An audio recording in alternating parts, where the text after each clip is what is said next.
सखी रे सोइया जी के हऊ जब चुएला चुअल के पचिउटी झुकेला कि सखी रे सोइया के उजरा का जब चुएला चुअल के पचिउटी झुकेला चिउटी चिउटी झुकेला मिक्स बा सबरन डिजिटल रिकॉर्डिंग स्टूडियो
कि सखी रे सोइया जी के हऊ जब चुएला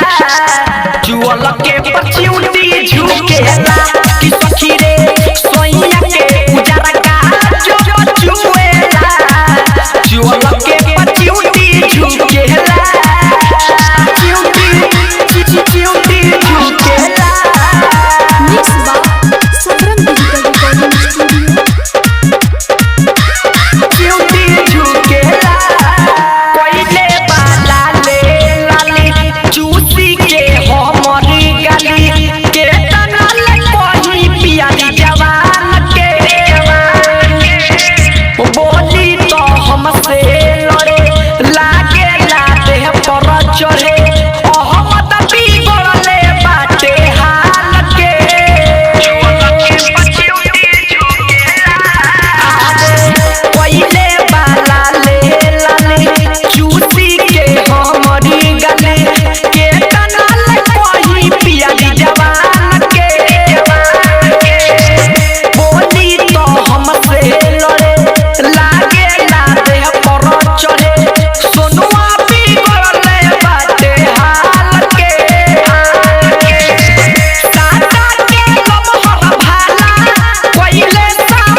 कि सखी रे सोइया